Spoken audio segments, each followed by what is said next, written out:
Halo teman-teman, dalam video kali ini saya mau ngebahas tentang pelajaran terbesar yang saya dapat dari belajar tentang seksualitas dari Tantra dan Daoisme.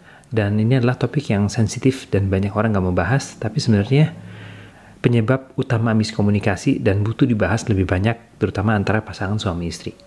Oke, nah sebelum saya mulai, saya pengen ngasih background saya. Saya orang Indonesia, istri saya orang Rusia, ya, dan dalam budaya kita, agama kita, saya Islam, istri saya Ortodoks, dan dia masuk Muslim, Islam.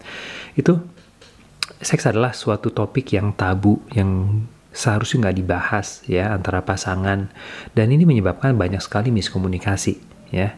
Dan semua orang suka seks, tapi nggak ada yang mau bahas. Dan akhirnya menyebabkan segala macam masalah. Banyak pasangan yang nggak tahu sukanya gimana, nggak sukanya gimana, oke? Okay? Dan rata-rata orang itu belajar dari film biru. Kalau cowok itu biasa belajar dari film biru, ya, atau dari temen. Dan kadang-kadang bahkan dari orang tua pun nggak diajar, dari sekolah pun nggak diajar, dan kita tebak-tebakan, ya, dan banyak sekali miskomunikasi antar pasangan dari sana, gitu. Dan masalahnya di sini, ya. Bagaimana cara kita mengkomunikasikan sesuatu itu adalah bagaimana cara kita mengkomunikasikan segala sesuatu. Kalau kita nggak bisa mengkomunikasikan sesuatu hal yang sangat basic, ya, kebutuhan seks gitu, sama dengan area kehidupan kita yang lain juga, kita nggak akan bisa mengkomunikasikan dengan baik apa yang kita mau dan kita nggak mau, gitu. Itu pertama. Inilah alasan kenapa pasangan suami istri harus bisa ngebahas, ya, apa yang mereka mau dan mereka apa nggak mau, apa yang mereka suka, apa yang mereka nggak suka.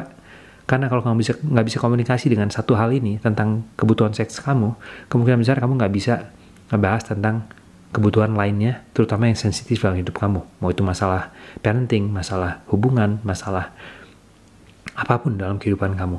Oke, itu pertama pelajarannya. Dan kedua, bagaimana hubungan kita dengan nafsu seks kita itu pengaruh dengan hubungan kita dengan orang lain.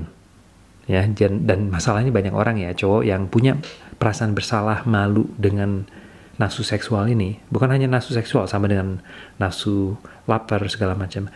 Kalau nafsu seksual ini adalah bagian dari hidup kita dan kita anggap jahat, ya, ini nggak bagus. Istilahnya kalau saya sering bilang, kalau kamu anggap jahat nafsu makan, kamu jadi anoreksik, ya, nggak sehat. Dan kalau kamu dikontrol dengan nafsu juga, kamu jadi adiksi dengan film biru, dengan nafsu seksual ini. Dua-duanya nggak bagus.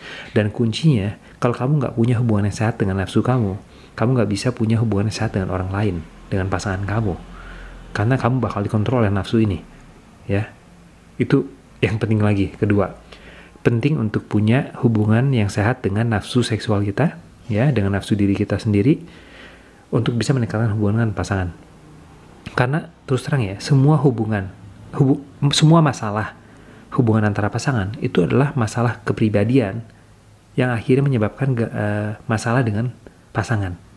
Oke? Semua cowok yang nggak punya hubungan yang baik dengan nafsu seksual mereka menjadi cowok yang nggak aman, yang nggak bisa memimpin, ya, karena dia mengatur nafsu seksualnya nggak bisa. Mana mungkin dia bisa mengatur keluarganya dan hal lain dalam hidupnya, gitu. Ya, tiap hari dikontrol dengan nafsunya, dan ini nggak sehat tentunya, gitu. Dan kuncinya, ya, untuk pria nih, terutama suami, ayah, untuk bisa menjadi pemimpin keluarga, yaitu untuk bisa mengontrol nafsu, bukan dikontrol oleh nafsu dan emosi. Oke?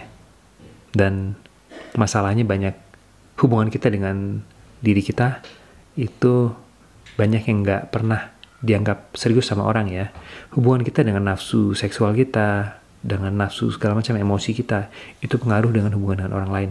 Nggak sampai kita bisa meningkatkan hubungan kita dengan nafsu seksual kita bakal ngerasa bersalah dengan semua area kehidupan kita, gitu. Dan terus terang dari pengalaman saya sendiri, kalau kamu bisa meningkatkan hubungan kamu dengan nafsu seksual kamu, hubungan kamu dengan pasangan dalam kamar, hubungan kamu di luar kamar pun bakal meningkat. Itu kuncinya. Bagaimana kamu mengkomunikasikan sesuatu, itu bagaimana kamu mengomunikasikan segala sesuatu.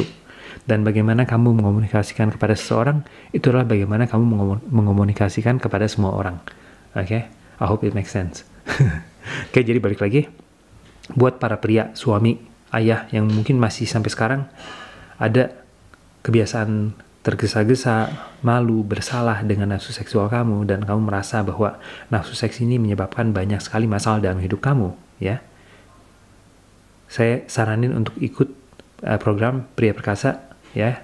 Kamu bisa cek websitenya indofitnessfamily.com, di mana kamu bakal belajar untuk meningkatkan hubungan kamu dengan nafsu seksual kamu, dan otomatis juga hubungan dengan pasangan akan meningkat, gitu. Cek websitenya lagi, indofitnessfamily.com. Oke, segitu aja untuk kesempatan kali ini. Semoga video ini ngebantu, dan sampai lain kali.